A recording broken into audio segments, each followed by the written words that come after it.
আমার বন্ধুগণ, হযরত বাইজিদ বুস্তামি ছোট্ট বাচ্চা ছেলে, গভীর রাত্রে মা অসুস্থ, পানির পিপাসায় জেগে উঠেছেন। বাবারে, পিপাসায় শেষ হয়ে গেলাম, পানি দাও। ছেলে ঘরের ভিতরে পানি না পেয়ে বাইরে দৌড়াদৌড়ি করলেন। অনেক দূর থেকে পানি নিয়ে এসে দেখেন মা ঘুমায় গেছেন। পানি নিয়ে দাঁড়ানো পৌষ মাস, মাঘ মাসের শীতের রাত, ফজরের সময় মায়ের ঘুম ভেঙে গেল। তাকিয়ে দেখেন বাইজিদ দাঁড়ানো, হাতে পানি থরথর করে কাঁপছে। জিজ্ঞাসা করে, বাইজিদ তুমি দাঁড়ানো কেন? ছোট্ট বাচ্চা বলে, মা পানি চেয়েছিলে তুমি গভীর রাত্রে, পানি ঘরে ছিল না, অনেক দূর থেকে আনতে হয়েছে। মা বলছে, ঘুমাও নাই কেন গেলাস ছুঁয়া? বাচ্চা বলে, ঘুমাই নাই। তুমি যদি আবার পানি চাও, সময় মতো যদি দিতে না পারি, মা তোমার কষ্ট হবে। এই জন্য ফজর পর্যন্ত আমি দাঁড়ায় আছি, কখন তুমি পানি চাও। মা হাতের থেকে পানি নিয়ে পান করলেন। বাইজিদকে বিছানার উপরে আরাম করে কম্বল দিয়ে ঘুম পড়াইয়া দিলেন। হযরতে বাইজিদের মা উযু করে ফজরের নামাজ পড়ে সিজদায় চলে গেলেন। চিৎকার মেরে কেঁদে বলেন, আমার রব, আমার আল্লাহ, আমি আমার বাইজিদের মা, আমি মা হয়ে বাইজিদের জন্য দোয়া করি। বাইজিদ আমার জন্য আজকে যা করেছে, আমি মা, আমার কলিজা ঠান্ডা হয়ে গেছে। আয় আল্লাহ, আমি বাইজিদের জন্য দোয়া করি, তুমি তাকে সুলতানুল আরিফিন বানাইয়া দিও। মঞ্জুর হয়ে গেল আল্লাহ পাকের কাছে দোয়া। আমার ভাইরা, আল্লাহ পাক বলছেন, খবরদার, আমার ইবাদতের পরে মা বাপ, আল্লাহর ইবাদতের পরে কারা? মা বাপ।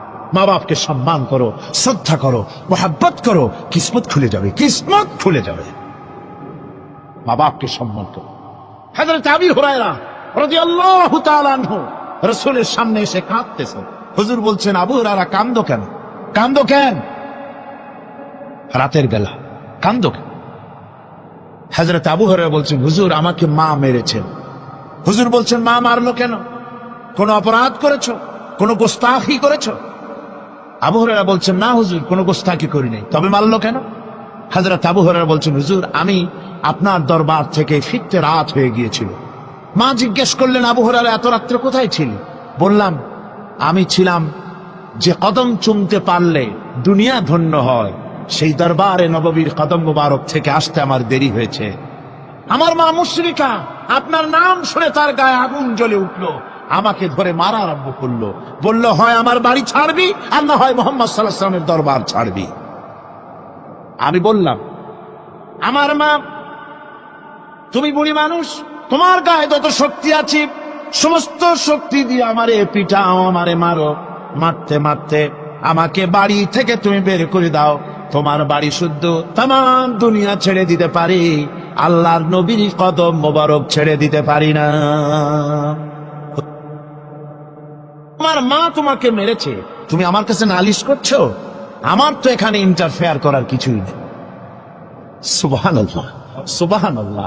মা তোমাকে মেরেছে, এখানে আমার করার কিচ্ছু নাই। বিশ্ব নবী বলছেন, এত বড় পাওয়ারফুল নবী, লেজিসলেটিভ পাওয়ার, সারে আল্লাহ তাকে বানিয়েছেন শরীয়ত প্রণেতা।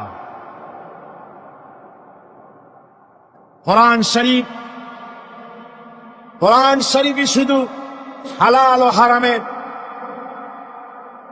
হালাল এবং হারামের, বৈধ এবং অবৈধের সীমা রেখা শুধু কোরআনই ঠিক করেনি, রাসূলের জন্য আল্লাহ ছেড়ে দিয়েছেন। আল্লাহ রাসূলও হারাম, হালাল এবং হারামের বৈধতা অবৈধতার সীমারেখা নির্ধারণ করেছেন। এত বড় ক্ষমতা, এত বড় পাওয়ারফুল বিশ্বনবী, তিনি বলছেন, মা মেরেছে, আমার করার কিছু নাই। চিন্তা করেন কত বড় কথা, এ কথার লোড কত। হযরত আবু হুরায়রা বলেন, ইয়া রাসূলুল্লাহ, মা মাকে মেরেছেন, আমি আল্লাহর নবীর কাছে মায়ের বিরুদ্ধে নালিশ করতে আসি নাই। বললেন, কেন এসেছো? হযরত আবু হুরায়রা বলেন, হুজুর এসেছি একটা কারণে। আমি জানি আল্লাহ নবী যদি আল্লাহর দরবারে হাত উঠায়া কোনো জিনিস বলে, আল্লাহ রাব্বুল আলামিন সঙ্গে সঙ্গে মঞ্জুর করে নেন। হুজুর আমি এসেছি, মেহেরবানি করে দোয়া করুন আমার মাকে যেন আল্লাহ হেদায়েত নসিব করে দেন। আল্লাহ নবী হাত উঁচু করে বললেন, আল্লাহুম্মা হিদি উম্মা আবি হুরায়রা, আয় আল্লাহ আমি দোয়া করি আবু হুরায়রার মাকে তুমি হেদায়েত নসিব করে দাও। রাসূলুল্লাহ দোয়া করছেন আর আবু হুরায়রা সমানে দৌড়াচ্ছেন। তিনি দৌড়াচ্ছেন, পিছন থেকে কয়েকজনে আবু হুরায়রার জামা টেনে ধরেছে, দৌড়ক। তাদের জানা আবু হুরায়রা খুব ভদ্রলোক মানুষ, কোন ঝড় ঝামেলার মধ্যে থাকে না, রাগ সাগ করে না, চিৎকার মারে না, দৌড় মারে না, এত ভদ্র শরীর, দৌড়ায় কেন? না জানি কোন বিপদ বুঝি ঘটে গেছে। পিছন থেকে জামা টেনে ধরে বলে, দৌড়াও কেন? হযরত আবু হুরায়রা জামা সাহাবীর হাত থেকে ছিনায় নিয়ে বলেন, জামা ছেড়ে দাও, আমাকে দৌড়াতে দাও। আমি দৌড়াইয়া বাড়ি যে দেখতে চাই, আমি দৌড়াই আগে আমার বাড়ি পৌঁছতে পারলাম না, আমি যাওয়ার আগে আমার আল্লাহর নবীর দোয়া আমার বাড়ি পৌঁছে গেছে, আমি এইটা দেখতে চাই। হযরত আবু হুরায়রা বাড়িতে গিয়ে দরজা নক করলেন, ভেতর থেকে আওয়াজ এলো, কে? হযরত আবু হুরায়রা বলেন, মা, আমি তোমার আবু হুরায়রা ফিরে এসেছি। মা বলছেন, বাবা অপেক্ষা করো, দরজা খুলতেছি। হযরত আবু হুরায়রা বলেন, মায়ের গলার আওয়াজের ভিতরে শিরকিয়াতের কর্কশতা পেলাম না, মায়ের গলার আওয়াজের ভিতরে তাওহীদের গন্ধ পেলাম। আমার মনে হলো নবীজির নিক্ষিপ্ত তীর তার নিশানায় পৌঁছে গেছে। কিছুক্ষণ পর মা আমার বেরিয়ে এলেন, মাথা থেকে চুলের থেকে বুড়ি মানুষ, সাদা চুলের ভিতর থেকে পানি পড়তেছে। মা বলল, বাবারে, তোমারে মারার পর আমি বড় অনুতপ্ত হয়েছি, অনুশোচনা করেছি, আমি গোসল করেছি, মনে মনে ভাবলাম আমার ছেলে তো কোনো খারাপ জায়গায় যায় নাই, কেন তারে মারলাম? আমি বড় লজ্জায় পড়েছি তোমারে মেরে। ও আমার আবু হুরায়রা, আমি গোসল করেছি, পবিত্র হয়ে গেছি, জলদি করে আমাকে নিয়ে চলো বিশ্ব নবী জনাবে মুহাম্মদুর রাসূলুল্লাহর দরবারে।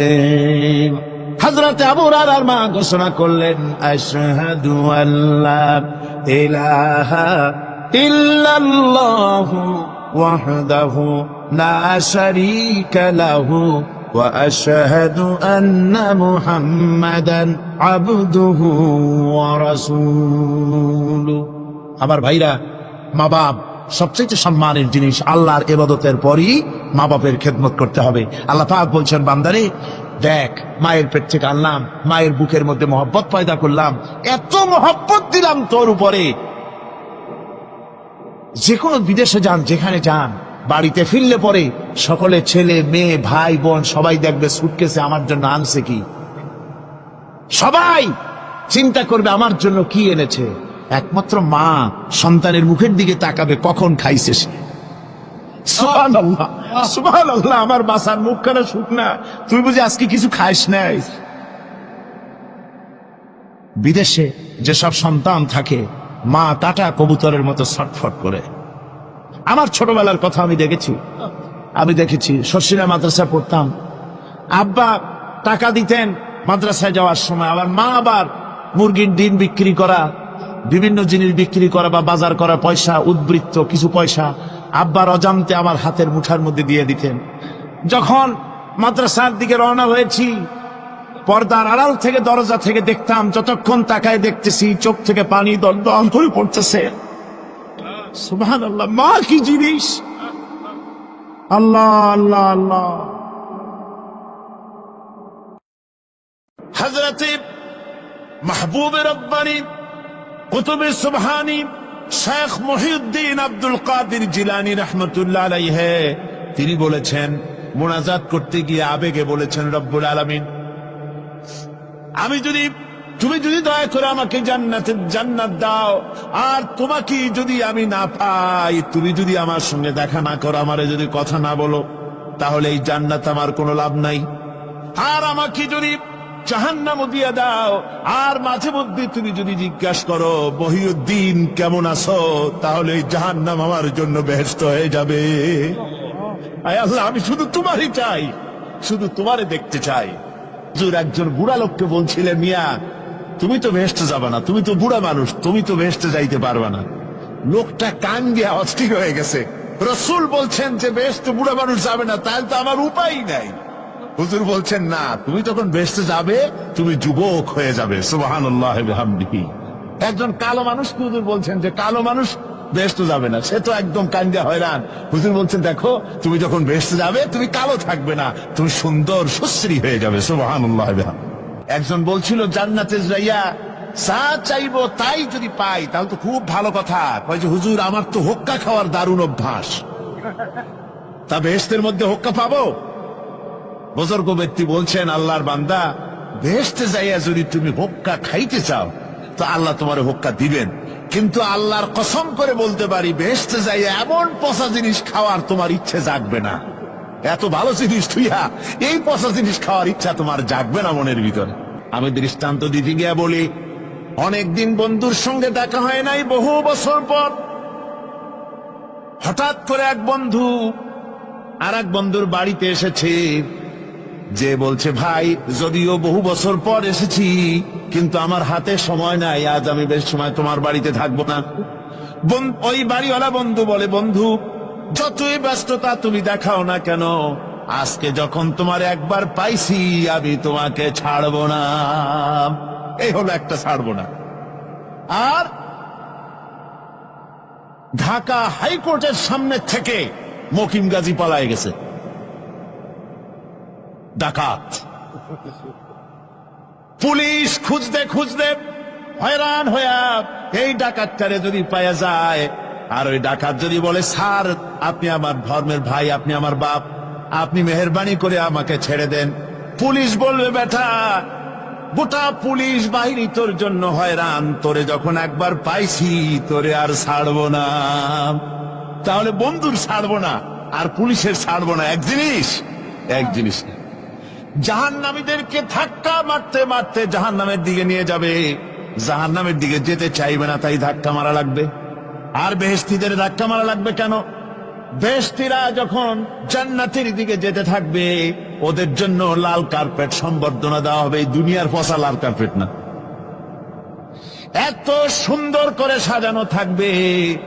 এক একটা মঞ্জিলে যখন যাবে, জান্নাতীদের জন্য সাজানো মঞ্জিল দেখে তারা মনে করবে এইটাই বুঝে বেহেশত। ঘটি বাটি লোটা যা আছে তাই নিয়ে ওইখানে বসে পড়বে। ফেরেশতারা কবে যে, আল্লাহর বান্দা তুমি এখানে বসছো কেন, এটা তো বেহেশত না। কয় এক থেকেও ভালো আছে নাকি? কয় আছে না, ওঠো, আরে মিয়া উঠো। এইভাবে করে ধাক্কা মারবে, ওঠো সামনে যাও। আবার যখন সামনে যাবে, সেখানে এর থেকে আরো সুন্দর পরিবেশ দেখে ওইখানে আবার বসে পড়বে, মনে করবে এটা বুঝি বেহেশত। বলা হয়, ফেরেশতারা বলবে, আল্লাহর বান্দা এটা জান্নাত না, এর থেকেও ভালো জায়গা, সুন্দর জায়গা আছে।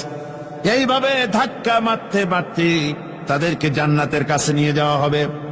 হাত্তা ইযা জাউহা ওয়া ফুতিহাত আবওয়াবুহা ওয়া ক্বালা লাহুম খাযানাতুহা সালামুন আলাইকুম তিবতুম ফাদখুলুহা খালিদিন। এভাবে ধাক্কাতে ধাক্কাতে যখন তাদেরকে জান্নাতের দরজার কাছে নিয়ে যাওয়া হবে, আগের থেকেই তাদের জন্য দরজা খোলা থাকবে। সুবহানাল্লাহ। আগের থেকেই জান্নাত খুলে রাখা হবে। তাদেরকে বলা হবে, ওই জান্নাতের পরিচালক তিনি বলবেন, আসুন, ওয়েলকাম করবেন তাদেরকে, সালামুন আলাইকুম, আপনাদের প্রতি আল্লাহর শান্তি বর্ষিত হোক, বড় ভালোভাবে জীবনযাপন করেছিলেন দুনিয়ায়, আল্লাহর হুকুম মেনে চলেছিলেন, আল্লাহর হুকুম পালন করেছিলেন। দুনিয়ার বুকে বড় অশান্তি, মানুষের নির্যাতন, মানুষের বদনামি, জেল জরিমানা, রাত জেগে তাহাজ্জুদের নামাজ পড়া, জিহাদের ময়দানে কষ্ট করে রক্ত দেওয়া, শহীদ হওয়া, কত কষ্ট করে আল্লাহর দ্বীন জমিনে কায়েমের চেষ্টা করেছেন, নিজের জীবনকে ভালো রেখেছেন, পবিত্র রেখেছেন।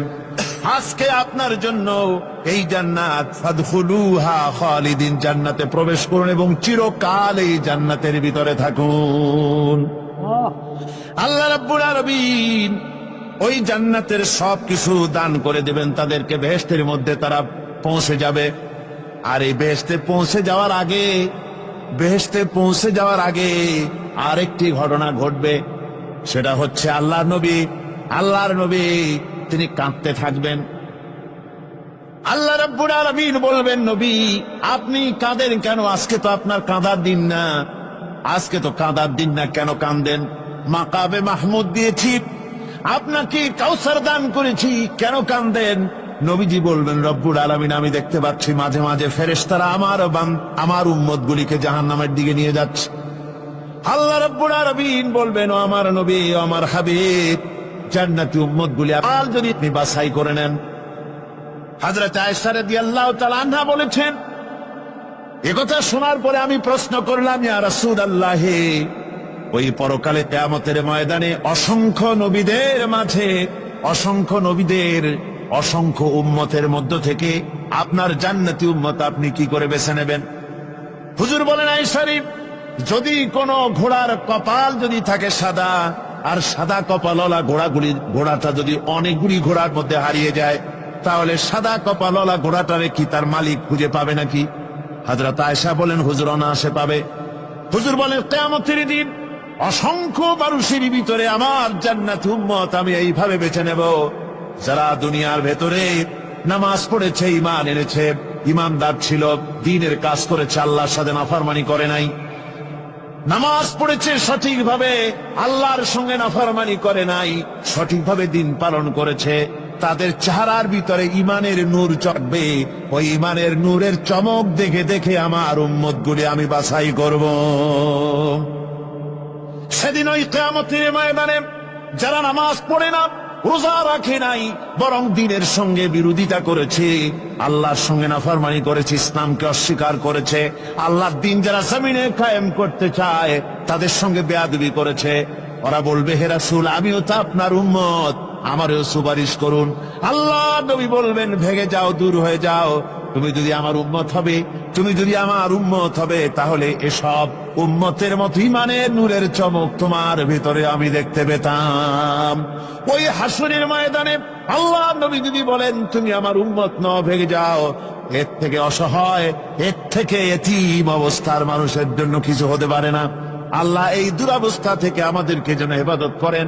আল্লাহ রব্বুল আলামিন যেন আমাদেরকে নবীর সুপারিশ কিয়ামতের দিন আমাদের জন্য নসিব করে দেন। জোরে বলেন আমিন। আল্লাহ পাক জিজ্ঞেস করবেন, ও আমার বান্দারা, ও আমার জান্নাতি বান্দারা, আমি তোমাদেরকে যে সব ওয়াদা করেছিলাম সেই ওয়াদা মতো সব পাইছো কিনা? আমি ওয়াদা করেছিলাম আমার জন্য রাত জেগে যদি তাহাজ্জুদের নামাজ পড়ো, নামাজ, রোজা, হজ, যাকাত যদি করো, আমার দিন কায়েমের জন্য যদি আন্দোলন করো, রক্ত যাও, আমার জন্য যদি কষ্ট করো, শহীদ হও, তাহলে আমি তোমাদেরকে জান্নাত দেব। যত ওয়াদা করছিলাম তা পেয়েছো কিনা? জান্নাতীরা বলবে, ক্বালু নাআম, সব পেয়েছি, সব নেয়ামত পেয়েছি। আল্লাহ বলেন, সব পাও নাই, ওয়ালাদাইনা মাজিদ, আমার কাছে আরো বেশি আছে, আমার কাছে আরো বেশি আছে, সব পাও নাই। জান্নাতীরা বসে থাকবেন, বুঝতে পারবেন না, এত নিয়ামত পেয়েছি, আল্লাহর কাছে আরো আছে। আল্লাহর নবী তখন মুখ খুলবেন, নবীজি বলবেন, রব্বুল আলামিন, জান্নাতীরা বলতে সাহস পেতেছে না, সব পেয়েছি ঠিকই, কিন্তু যার জন্য গভীর রাতের আরামের ঘুমকে হারাম করে তাহাজ্জুদের নামাজ পড়েছে, যার জন্য স্ত্রী পুত্র পরিজনের মায়া পরিত্যাগ করে জিহাদের ময়দানে শহীদ হয়েছে, যার জন্য জেল খাটলো, জরিমানা দিল, যার জন্য নির্যাতিত হলো, সে আল্লাহ রব্বুল আলামিনকে তারা এখনো দেখে নাই। আল্লাহ রব্বুল আলামিন বলবেন, আমি আমার বান্দার সে আরজ পুরা, সে আরজি পুরা করব। আল্লাহ রব্বুল আলামিন তার সামনের থেকে সমস্ত নূরের পর্দাগুলি সরে যাবে, রব্বুল আলামিন তার বান্দার দিকে, বান্দার সামনে জালুয়া আফরোজ হবেন। আল্লাহ পাক কোরআনে কারীমের ভিতরে বলছেন, وجوه يومئذ ناظرة إلى ربها ناظرة। বান্দা, আল্লাহ পাক বান্দার দিকে তাকিয়ে থাকবেন, আর সমস্ত বান্দারা আল্লাহ রব্বুল আলামিনের দিকে তাকিয়ে থাকবে। এই অবস্থায় কত কাল চলে যাবে কেউ টের পাবে না। রব্বুল আলামিন জান্নাতের ভিতরে তোমার জান্নাতীরা যেদিন তোমাকে দেখবে, ওই দিন আমাদেরকেও জান্নাতে একটু জায়গা করে দিও আল্লাহ। আমরা যেন ওই জান্নাতের ভেতরে বসার জায়গা যদি না পাই, আমরা গুনাহগার মানুষ, জান্নাতের কোন একটু জায়গায় ঠাই করে দিও যেন তোমারে দেখতে পাই। আয় আল্লাহ, তোমাকে দেখার তৌফিক আমাদের দিও। জোরে বলেন আমিন। চৈত্র বৈশাখ মাসে প্রখর রোদে মাটি ফেরে চৌচির হয়ে যায়। এই ফেটে যাওয়া চৌচির মাটিতে আল্লাহ পাক বৃষ্টির পানি দিয়ে এই মাটিকে, এই মৃত্যু মাটিকে আল্লাহ পাক যেভাবে জিন্দা করেন, ইন্না যালিকা লামুহয়িল মাউতা ওয়া হুয়া আলা কুল্লি শাইইন কাদির, সে আল্লাহ পাক তোমরা মরলে পরে আবার এভাবে জিন্দা করতে পারবেন। জোরে কোন সুবহানাল্লাহ। আমার ভাইয়েরা, আল্লাহ পাকের পরে বলেন, দেখো মৃত্যু জমিনকে কেমনে জিন্দা করি। আল্লাহুল্লাযী আরসালার রিয়াহা ফাতুসিরু সাহাবা فسقناه إلى بلد ميت فأحيينا به الأرض بعد موتها كذلك النشور।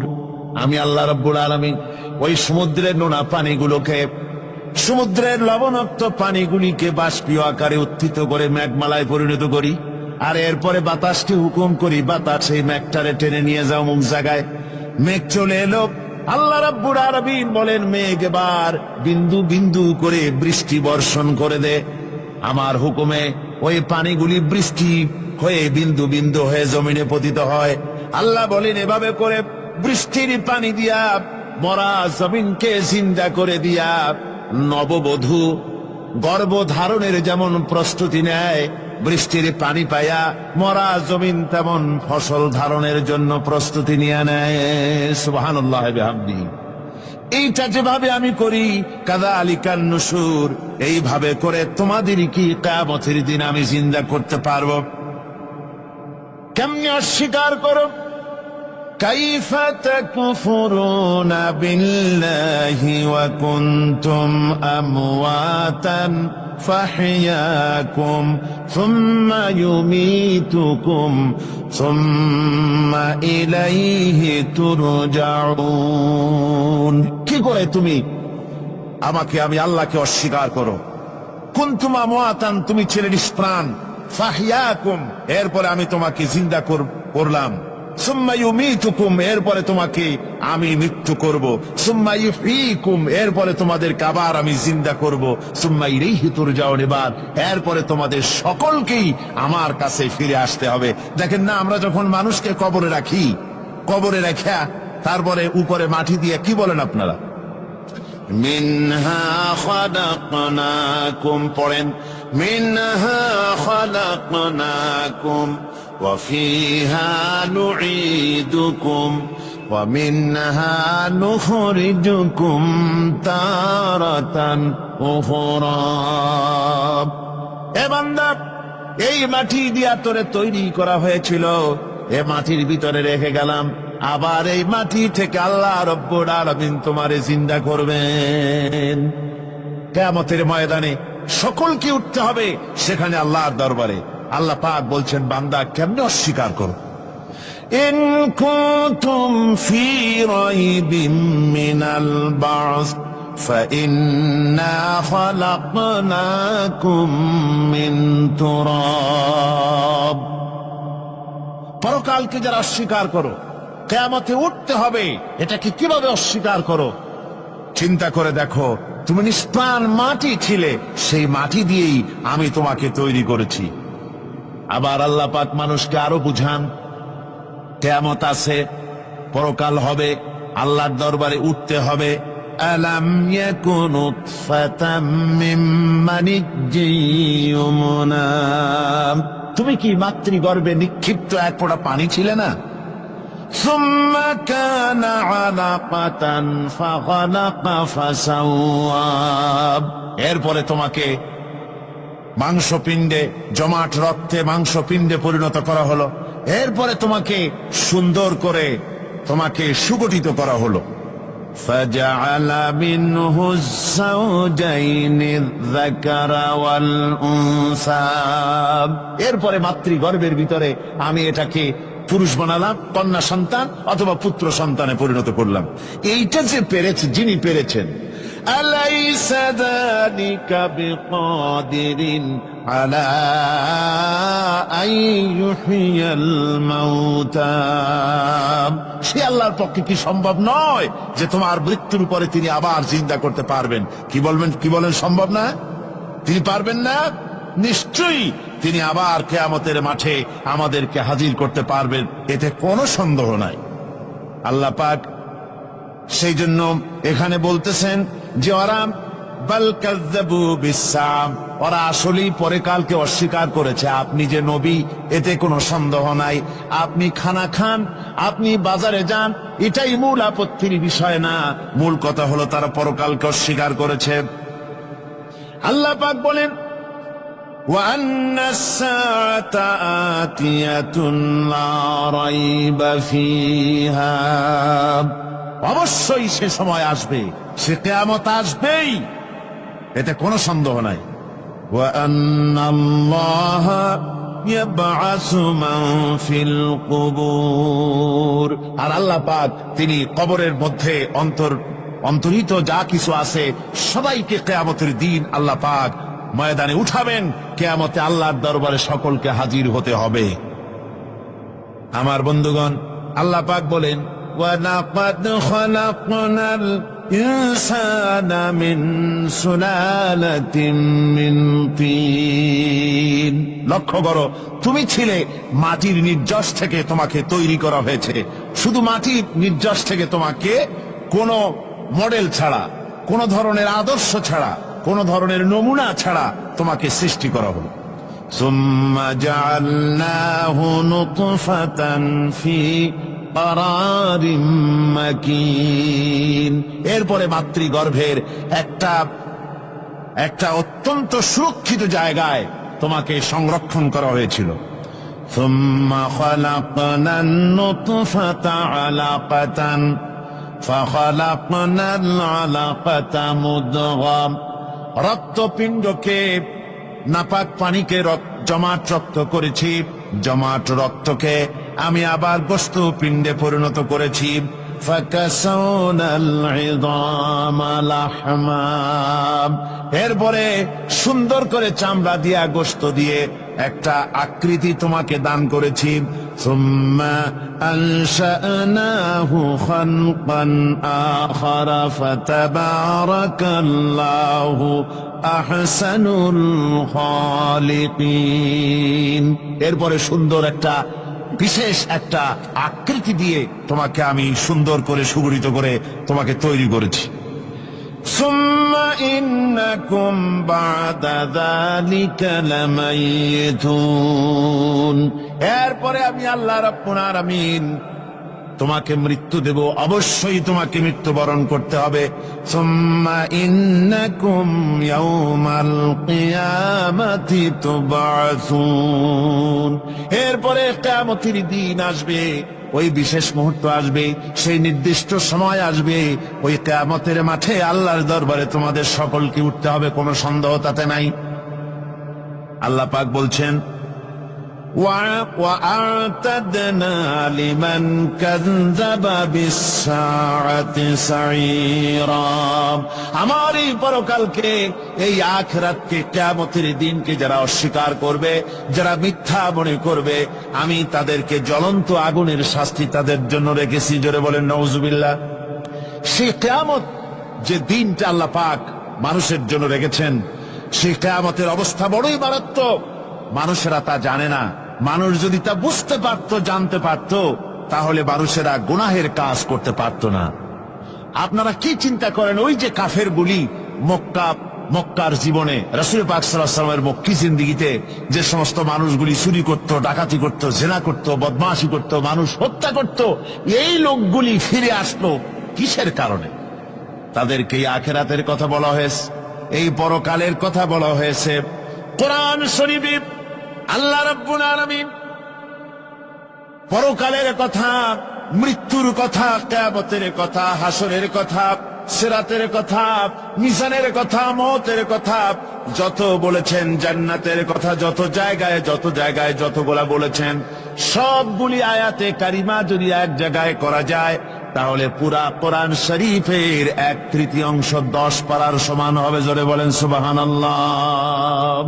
যেহেতু পরকালের চিন্তা ছাড়া মানুষের জীবন পরিচ্ছন্ন হতে পারে না, সুন্দর হতে পারে না, অপরাধ মুক্ত হতে পারে না। আল্লাহ পাক বলেন সেই দিনটি বড়ই ভয়ানক, বিপজ্জনক।